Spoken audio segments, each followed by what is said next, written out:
ஓகேண்ணே.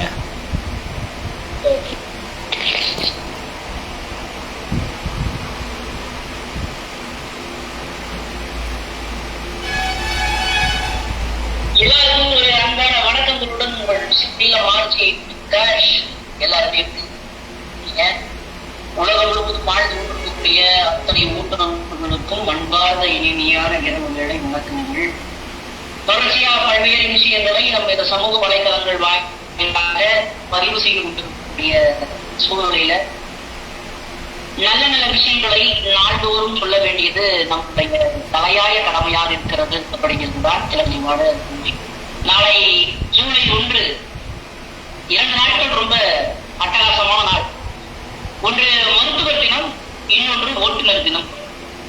மருத்துவர் தினத்தை கொண்டாடுறதுக்கு தமிழக அரசு நிறைய விஷயங்களை வருடம் முன்னெடுக்கிறாங்க, மருத்துவர்கள் கொண்டாடுறாங்க. ஓட்டுநர் தினத்தை கொண்டாடுவதற்கு கிடையாது. ஆனால் இந்த ஜூலை 1 ஓட்டுநர் தினமாக நிறைய பேர் கொண்டாடுவதாக சமூக வலைதளங்களை பார்க்கணும். ஒரு ஓட்டுநருக்குரிய நாளையே நம்ம கொண்டாட முடியல அப்படின்னா என்ன அப்படிங்கிற பல கேள்விகளுக்கு பதில ஓட்டுநர்களுக்காக தொடர்ச்சியா நம்மளும் குரல் கொடுத்துருக்கோம். நிறைய நபர்கள், நிறைய மனிதர்கள், நிறைய சங்கத்தின் பலப்பட்ட மக்கள் எல்லாருமே ஓட்டுநர்களுக்காக குரல் கொடுக்குறாங்க. இன்றைக்கு நாளைக்கு ஜூலை 1 அப்படிங்கிறதால ஓட்டுநர் தினத்துக்கு ஓட்டுநர்களுக்காக குரல் கொடுக்கக்கூடிய ஒரு நல்ல ஒரு மனிதரை நேரலையில வரலாம் அப்படின்னு சொல்லிட்டு நாங்க பிளான் பண்ணி அவரோட நேரலை போறோம். என்னோட நேரலைக்கு வராது. ஆனா அது கனெக்ட் ஆகக்கூடிய அந்த சூழ்நிலையில இன்றைக்கு நேரலையில அவருக்கு இந்த எப்படி எப்பவுல பேசுற போலயே பாத்தீங்கன்னா இணைந்திருக்கிறார் ஒரு தங்கப்பாண்டி அண்ணன். அண்ணா வணக்கம். அண்ணே வணக்கம். வணக்கம் வணக்கம். எப்படி இருக்கீங்க? நல்லா இருக்கேனே, நீங்க எப்படி இருக்கீங்க? நல்லா இருக்க. சரி, நீங்களும் ட்ரை பண்ணீங்க லைவுக்கு, நானும் ட்ரை பண்ணேன். கண்டிப்பாண்ணே. அத முடியாத சூழ்நிலையில் இப்படி இணைஞ்சாச்சு. சரி, பார்க்கக்கூடிய நேயர்களுக்கும் பார்க்கக்கூடிய பார்வையாளர்களுக்கும் நாளைக்கு இந்த ஜூலை 1 ஓட்டுநர் தினம் எப்படி பாக்குறீங்க நீங்க? அதாவதுண்ணே, இன்னைக்கு உலகம் பூரா எந்தெந்த தினமோ கொண்டாடுறாங்க. ஆனா மக்களுக்கும் இந்த நாட்டினுடைய பொருளாதாரத்துக்கும் ஆணி வேறாக திகழக்கூடிய நபர்கள் ஓட்டுநர்கள்.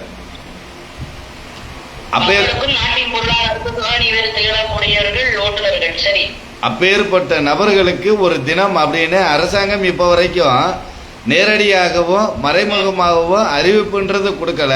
காலண்டர்ல அந்த ஒரு தினம் மட்டும் வரல. மற்ற எல்லா தினமும் வருது. அதாவது தையல் மிஷின் தினம் அப்படின்னு சொல்லி 8ஆம் தேதி நான் பார்த்தேன் காலண்டர்ல.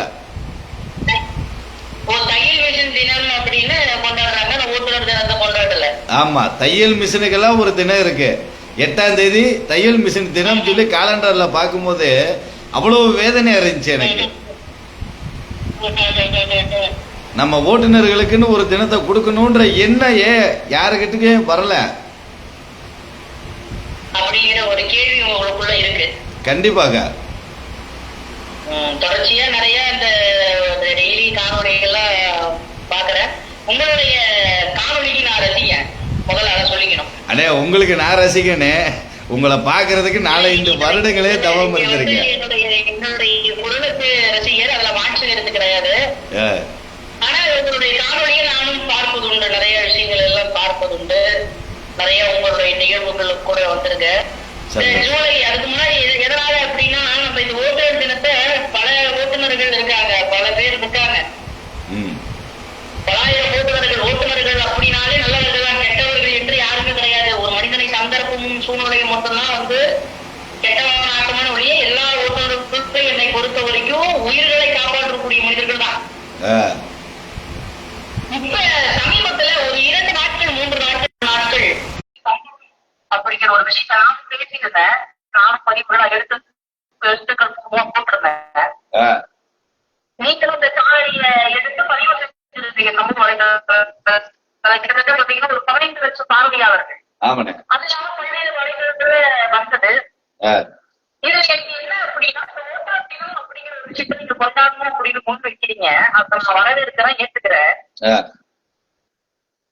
ஆனா இங்க போராட்டம் அப்படின்னு ஒரு தனி மனிதனா எல்லாரையும் ஒன்றிணைந்து போராடலாம் அப்படின்னு சொல்லும் போது இந்த ஓட்டுநர்களான முடிவு ஏற்பட்டது நடக்குது அப்படிங்கிற ஒரு கேள்வி. 4 நாள் பரபரப்பா இருந்தது. நான் சொன்ன மாதிரி 5வது நாள் பாத்தீங்கன்னா காரணமா அமைதியா போயிடுச்சு. அமைதியா போகலன்னு அமைதியா அதை கொண்டு வர்றதுக்கான சூழ்நிலையை உருவாக்குறாங்க. அமைதியா கொண்டு வரக்கூடிய சூழ்நிலையை உருவாக்குறாங்க. ஆமா. அது ஆக்சுவலி என்ன நடந்தது, இந்த ஆமணி பேருந்து விஷயத்துல என்ன நடந்தது சொல்ல முடியுமா? பார்வையாளர்கள் பாக்குறேன். ஏன்னா அந்த விஷயத்தை முன்னெடுத்து நீங்க விழுப்புரம் தான் போறீங்க. ஆமா. அது விழுப்புரத்தில் இருக்கக்கூடிய கலெக்டர் அப்படின்னு எஸ்பிஆர் கம்ப்ளைண்ட் பண்ண போனீங்க. ஆனா இது தெரிஞ்சு யாரும் குரல் கொடுக்கல அப்படின்னு நான் நினைக்கிறேன். ஏன்னா நான் பார்த்த வரைக்குமே பாத்தீங்கன்னா உங்களுடைய காணொலி அதிகமாக பகிரப்பட்டிருந்தது. நிறைய பேர் கமெண்ட் போட்டிருந்தாங்க. நிறைய அது இந்தியா நியூஸ்லயும் ஒரு முக்கியமான சமூக வலைதளங்கள் செய்திகள் வரைக்குமே வந்திருந்தது. அந்த ஒரு வீடியோ நீங்க போட்டதுனால மட்டும்தான் அத்தாது பார்த்தாங்க. அதுதான் பாத்தீங்கன்னா ஒரு 5600 ஷேர் வந்திருக்கு இது வரைக்குமே. அத்தனை கமெண்ட் வந்திருக்கு. 10 லட்சம் பேர் பார்த்திருக்காங்க. ஒருத்தர் கூட கேள்வி கேட்க வரலையா? ஏன் அப்படிங்கிற ஒரு வாய்ப்பு உங்களுக்கு ஏற்படலையா? அதாவது நிறைய போன்கள் எனக்கு வந்துச்சுண்ணே. சரி.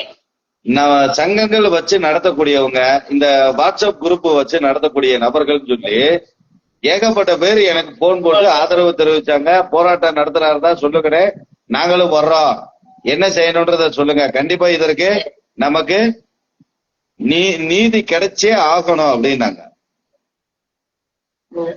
இல்ல நம்ம அந்த ஒரு நம்ம கொடுக்கல, எல்லா ஓட்டுநர்களுடைய பாதுகாப்பை உறுதி செய்யதான் நீங்க முன் வச்சிருக்கீங்க. காரணம் என்ன அப்படின்னா,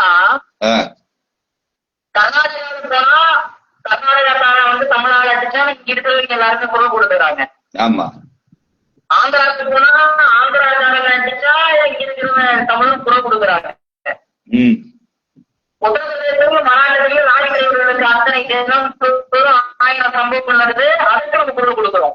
ஆனா எனக்கு என்ன அப்படின்னா, நான் பார்த்த வரைக்கும் சொல்றேன், அது உங்களிடம் பேசி இருக்கிறார்கள், நிறைய மனிதர்கள் பகிர்ந்திருக்கிறார் போது மகிழ்ச்சி தான்.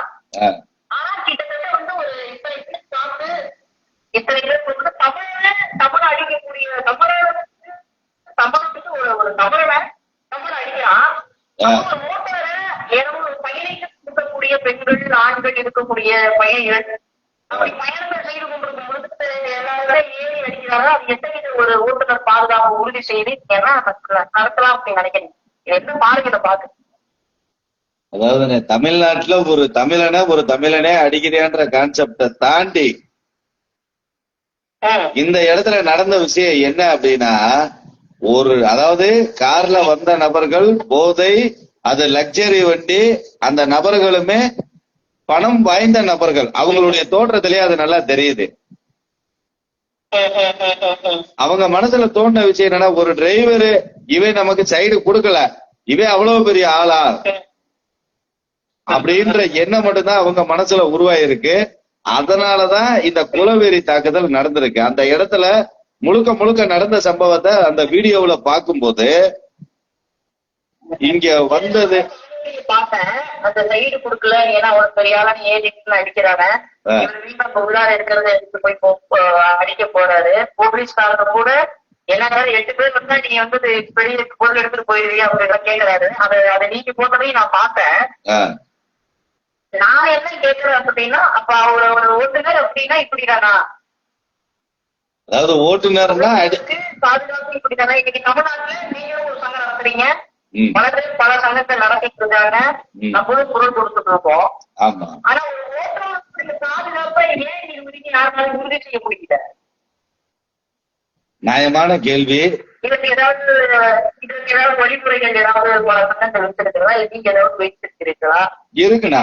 ஓட்டுநர்கள் ஒரு சங்கம் இருக்கு. ஆனா தாமரை பேருந்து ஓட்டுநர் சங்கங்கள் வந்ததா குரல் கொடுத்தாங்களா அப்படின்னா எனக்கு தெரியல. என் பார்வையும் கூட எனக்கு தெரியும் நான் சொல்றேன். ஒருவேளை உங்களிடம் பேசி இருக்கலாம். இதை நான் ஏன் கேட்கறேன்னா, ஓட்டுநர் தினத்தை நம்ம சந்தோஷமா கொண்டாடுறோம், எல்லாரும் கொண்டாட வேண்டிய ஒரு சூழ்நிலை. ஆனா இன்றைக்கு ஓட்டுநர்களுக்கு பாதுகாப்பு இல்ல. ஒரு ஓட்டுநர்களை அலட்சியப்படுத்துறாங்க. ஒரு ஓட்டுநர்களுக்கு ஒரு உயிர் பாதுகாப்பு, உயிருக்கே உத்தரவாத ஒரு சூழ்நிலையில பல நாடுகளுக்கும் பல வேலைகளுக்கும் பல இடங்களுக்கும் போயிட்டு வராங்க. அப்படி இருக்கும்போது இந்த ஓட்டுநர் தினத்தை எப்படி மகிழ்ச்சியா கொண்டாட முடியும் அப்படின்னு நீங்க நினைக்கிறீங்க?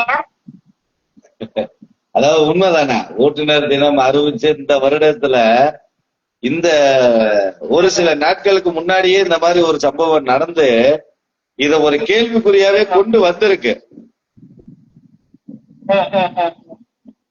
இதற்கான மாற்றம் என்ன அப்படின்னா, வழிகள் இருக்கு.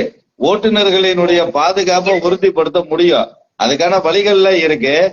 அதை செய்யறதுக்கான நபர்கள் இன்னைக்கு முழுமையா முழு மனதோட அதற்காக தயாரா இல்லை.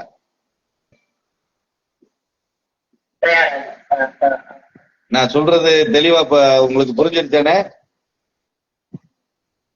புரியுது புரியுது புரியுது. ஓட்டுநர்களுக்கு பாதுகாப்பு வழிமுறைகள் இருக்கு, அதை செய்வதற்கான சரியான நபர்கள் இல்லை. அந்த நபர்களுக்கு மனசு இல்ல, மனசு இல்லை. இப்ப நான் ஏன் இதனால நான் கேட்கிறேன் அப்படின்னா, கிட்டத்தட்ட ஒரு 8 ஆண்டுகள் 10 ஆண்டுகளா தொடர்ச்சி இந்த ஓட்டுநர்களுக்காக நிறைய இடத்துல ஓட்டுநர்களை பற்றி பேசுவது உண்டு. நிறைய வேலை இல்லை. கண்டிப்பா நமக்கு என்னன்னா, ஒரு ஓட்டுநர் போராட்டம் அப்படின்னு சொல்றாங்க. அந்த போராட்டங்கள் 1 நாள் 2 நாட்கள் தொடர்ந்துதான் அதுக்கு தீர்வு கிடைக்க மாட்டேன். அது நமக்கு வருத்தம். என்னதான் யானைக்கு அடிக்கிறோம் அப்படிங்கிற மாதிரி நீங்க இப்ப எனக்கு தெரிஞ்ச ஒரு விஷயம் என்ன அப்படின்னா, ஒரு விரக்தி நிலையில இருந்து மீண்டு வந்ததுக்கு இன்னைக்கு ஒரு தெளிவான பாடம் உங்களுக்கு ஓட்டுநர் கற்றுக் கொடுத்துருப்பாங்க அப்படின்னு நினைக்கிற இந்த விஷயத்துல என்ன பொறுத்த வரைக்கும். ஏன் இதெல்லாம் கேட்கலாம் அப்படின்னா, ஓட்டுநருக்காக குரல் கொடுக்கக்கூடிய ஒருவன், ஓட்டுநர் இனத்திற்காக பாடுபடுபவன் ஒருவன், அந்த இனத்திற்காகவும் அந்த ஓட்டுநர்களாக குரல் கொடுத்து தினந்தோறும் பல்வேறு மாவட்டங்கள் ஊட்டார் கோயில விட்டுட்டு பிரச்சனையை விட்டுட்டு எல்லாத்தையும் விட்டுட்டு 1000 விமர்சனங்கள் கடந்து இந்த சமூகத்துல ஒரு டிரைவருக்காக போராட போறான், காணொலி பதிவு செய்ய போறான், கம்ப்ளைண்ட் கொடுக்க போறான், எல்லாருமே ஒன்று சொல்றான். ஆனா அந்த இடத்துல எதுவுமே நடக்கல அப்படிங்கும் போது அது நமக்கு ஒரு ஓட்டுநருக்கு குரல் கொடுப்பதாக நம்ம தினமும் குரல் கொடுத்துட்டு இருக்கக்கூடிய ஒரு மனிதனா உங்களை பார்க்கும் போது நமக்கு ஒழிக்குது. அதனாலதான் இதை கேள்வி. நீங்க மீண்டும் நான் சொல்றேன் என்னன்னா, ஓட்டுநர்கள் அப்படிங்கிறது தலை சிறந்தவர்கள், ஓட்டுநர்கள் அப்படிங்கிறது எல்லாத்தையும் பாதுகாப்பவர்கள், ஓட்டுநர்கள் அப்படிங்கிறது எல்லாத்தையும் சுமப்பவர்கள். அவங்களுக்கும் 1000 பிரச்சனைகள் இருக்கு. இன்றைக்கு உங்களை போல போராடுபவர்களும் இருக்கிறார்கள், உங்களை போல ஓட்டுநர்களை பாதுகாக்கவும் இருக்கிறார்கள். சில பேர் தெரிந்திருக்கிறார்கள், சில பேர் தெரியாமல் இருக்கிறார்கள். அப்படி இருக்கும்போது தொடர்ச்சியா இவங்களுக்காக நம்ம குரல் கொடுத்துட்டு இருக்கோம், ஓட்டுநர்கள் வரல அப்படின்னு ஏதாவது ஃபீல் பண்ணிருக்கீங்களா இந்த விஷயத்துல? இல்லண்ணா, இப்ப வரைக்கும் வர்றேன்னு சொல்லிதான் எனக்கு போன் வந்துட்டு இருக்கு. ஆனா யாரும் வரலன்னு சொல்லலைங்க. நான் தான் பிரச்சனை எந்த மாதிரியான கட்டத்துக்கு போகுதுன்னு பார்த்துட்டு கூப்பிடுவோம் அப்படின்னு சொல்லி எல்லாரும் அமைதியா இருங்க, நான் கண்டிப்பா கூப்பிடுறேன், தேவைப்படும் போது கூப்பிடுறேன். ஏன்னா ஒரு பிரச்சனையை கையாளுறது 2 விதமா கையாளலாம். ஆமா, ஒண்ணு புத்தி இருக்கிற நபர் என்ன செய்வாங்க, சிங்கிளா போய் செய்ய வேண்டிய வேலைகளை செய்ய வேண்டிய இடத்துல செஞ்சோம் அப்படின்னா நடக்க வேண்டிய வேலைகள் கரெக்டா நடக்கும். இது நம்ம அறிவுக்கு கொடுக்கிற வேலை, நம்ம புத்திக்கு கொடுக்கிற வேலை. இப்ப புத்திக்கு வேலை கொடுக்காம அந்த வேலையை செயல்படுத்தணும் அப்படின்னா படைபலம். அப்படியே ஒரு 50 பேர் 100 பேரை கூப்பிட்டு நேரா போறது, போய் என்னாச்சு ஏதாச்சு பாருங்க அப்படின்றது இல்லையா. தகாரண ஒரு 200 பேர் 300 பேரை கூப்பிட்டு ரோட்ல உட்கார்றது, இது படைபலத்துக்கு கொடுக்கிற முக்கியத்துவம். என்னுடைய நோக்கம் என்ன அப்படின்னா, இந்த விஷயத்துக்கு இந்த மாதிரி பண்ணுனா இந்த பிரச்சனை தீரும் அப்படின்றது எனக்கு தெரிஞ்சதுனால மற்ற நபர்களினுடைய வேலையையும் அவங்க வருமானத்தையும் கெடுத்துட வேண்டாம், அவங்க பொழப்ப பார்க்கட்டும், நம்ம போய் இந்த விஷயங்களை செஞ்சு அதுக்கு தீர்வு கிடைக்கலன்ற பட்சத்துக்கு நம்ம நண்பர்களை கூப்பிடுவோம்னு சொல்லி நான் ஒரு ஆளா போய் அந்த வேலைகளை பாக்குறது. நம்ம யாருக்கு பிரச்சனைகளாக மாறிடக்கூடாது, அவங்க தொழிலையும் நம்ம கெடுக்கக்கூடாது அப்படிங்கறது ரொம்ப அருமையா ஏன்னா இன்னைக்கு ஒரு ஓட்டுநர் இன்னைக்கு ஸ்டேரிங்க பிடிச்சாதான் அவருக்கு வருமானம். அப்படி இருக்கும்போது அவருடைய வருமானத்தை நம்ம கெடுக்க வேண்டாம். இந்த பிரச்சனைக்கு நாம ஒரு நபர் போனா போதும்.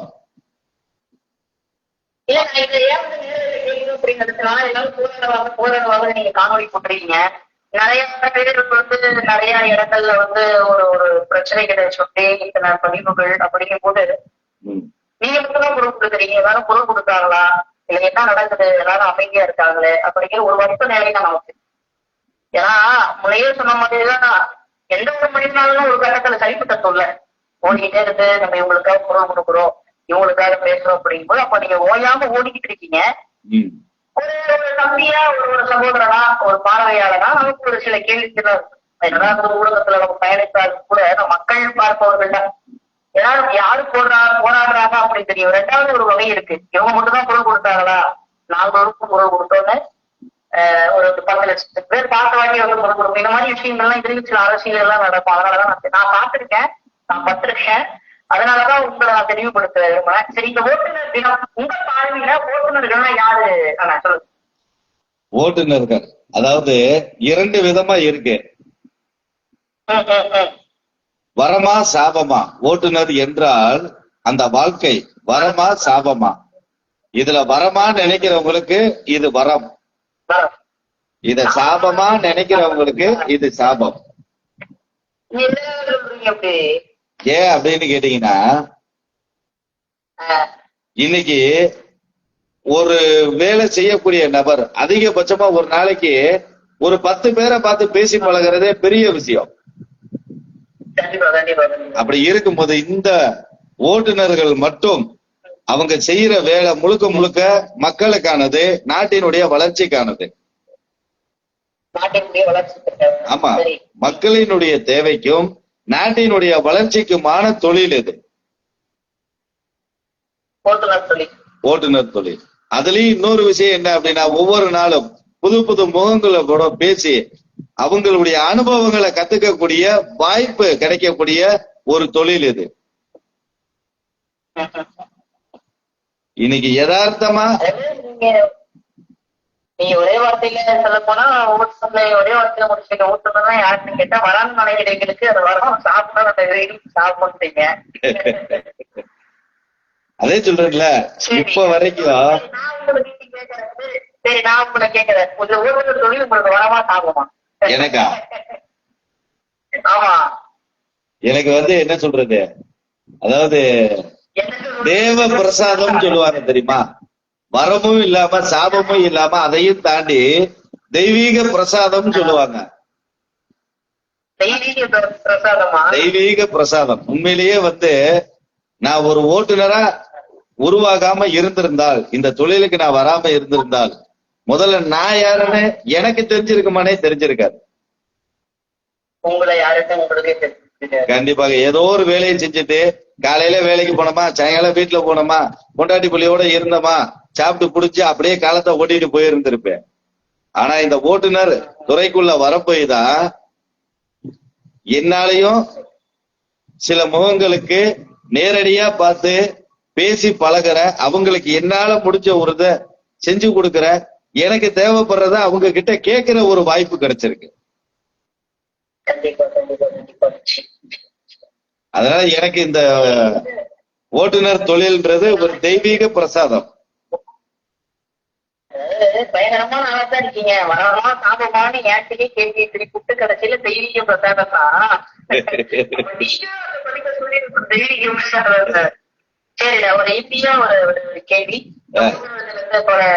நம்ம கொண்டாடுவோம். அதிகமான நம்ம நேரடி எடுத்தாலும் நம்ம ஷேர் பண்ணுவோம், எல்லா மக்களும் பார்க்கணும். அப்படிங்கிறனால பார்த்து கொண்டிருக்கக்கூடிய மக்கள், பார்த்து கொண்டிருக்கக்கூடிய ஓட்டுநர்கள், அவங்களுக்கு நீங்க வைக்கக்கூடிய கோரிக்கைகள் என்ன? இந்த ஓட்டுநர்கள் தினத்துல ஓட்டுநருக்கு நீங்க சொல்லக்கூடிய விஷயங்கள் என்ன அப்படிங்கிறத பகிர் வைக்கலாம். ஒரே விஷயம் தான் நான் சொல்ல விரும்புறேன். இன்ன வரைக்கும் நமக்கான ஒரு தினம் அப்படின்றத அரசாங்கம் நேரடியா கொடுக்கல. ஆனா சட்டம் வகுத்ததின் வழியாக அந்த தினத்தை அறிவிச்சிருக்காங்க. அதை நாம எடுத்து கொண்டாட ஆரம்பிச்சோம் அப்படின்னா நமக்கான தினம். இன்னைக்கு உலகம் முழுவதும் கொண்டாடப்படக்கூடிய தினம் என்ன அப்படின்னு பார்த்தா இந்த கிறிஸ்துமஸ், அதாவது புத்தாண்டு, ஆங்கில புத்தாண்ட உலகம் பூரா ஒரே நாள்ல கொண்டாடுறாங்க. அதுக்கப்புறம் இந்த லவ்வர்ஸ் டேன்றத கொண்டாடுறாங்க. அதை தாண்டி உலகம் முழுவதும் ஓட்டுநர்கள் நாம இருக்கோம். ஆனா நமக்கான தினம்ன்றது கொண்டாடப்படல. நம்ம இப்ப உருவாக்கி அதை கொண்டு வந்து உலகம் முழுவதும் இருக்கிற ஓட்டுநர்கள் நாமளும் ஒன்னா இருக்கோம், நமக்கான தினம் இருக்குன்றத காட்டணும்ன்றதா நம்மளுடைய வேண்டுகோள். கண்டிப்பா உங்களுடைய நிச்சயம் உங்களுடைய பதிவுகளை மக்கள் பார்ப்பார்கள். நீங்க ஓட்டுநர்களுக்கு ஓட்டுநர் தின வாழ்த்து பெற்றிருக்கீங்க. நான் சொல்லிட்டேன் உங்க மூலமா, ஏன்னா உங்களை பத்தி பேசி நீங்க சொல்லிருங்க. உலகம் முழுவதும் உள்ள நமது ஓட்டுநர் இனம் நண்பர்கள் அனைவருமே நாளை நமது ஓட்டுநர் தினத்தை நம் ஓட்டுநர்களுக்கும் பொதுமக்களுக்கும் ஒரு சாக்லேட்டோ ஒரு ஸ்வீட்டோ வாங்கி கொடுத்து நம்மளுடைய ஓட்டுநர் தினம் பிறந்த தினம் அப்படின்றத எல்லாருக்கும் நினைவுபடுத்தணும் அப்படின்னு ஒரு வேண்டுகோளை மட்டும் நான் வச்சுக்கிறேன். ரொம்ப ரொம்ப நன்றி. மிக்க நன்றிண்ணா. நண்பர்களே, நம்ம சேலம் ஆர்ஜே குட்டிபிரகாசனே லைவ்ல நாங்க 2 பேருமே வீடியோ போடலான்னு தான் இன்னைக்கு பிளான் போட்டு அதுக்கான ஏற்பாடுகளை பண்ணோம். 2 பேருக்குமே கனெக்ட் ஆகல. அதனாலதான் தனித்தனியா இப்ப அவருடைய வாய்ஸ் ஆடியோ வழியாக அவர் அங்க போடுறாங்க, நான் இங்க நம்ம நண்பர்களுக்காக போடுறேன். ஒரே விஷயம்தான், ஓட்டுநர் தினம் அப்படின்றது ஒண்ணு உருவாகணும், நம்ம கொண்டாடணும். அப்படின்னா நாம களத்துல இறங்கி அதை கொண்டு வராம தானா வராது, யாரும் நமக்கு தரமாட்டாங்க. நம்ம தினத்தை நாம தான் முன்னாடி நின்று கொண்டாடி நினைவுபடுத்தி எல்லாருக்கும் தெரியப்படுத்தி நம்மளுடைய தினத்தை பதிவு பண்ணணும். அதற்கான முயற்சி தான் ஜூலை 1 நாளைக்கு. இப்ப நேரம் ஆயிடுச்சு, நாளைக்கு நம்மளுடைய ஓட்டுநர் தினம், டிரைவர்ஸ் டே அப்படின்றத நம்ம எல்லாரும் மன நிறைவோட நம்ம நண்பர்களோட பகிர்ந்து நம்ம தினத்தை உருவாக்கி கொண்டு வருவோம் நண்பர்களே. நன்றி நண்பர்களே, நன்றி.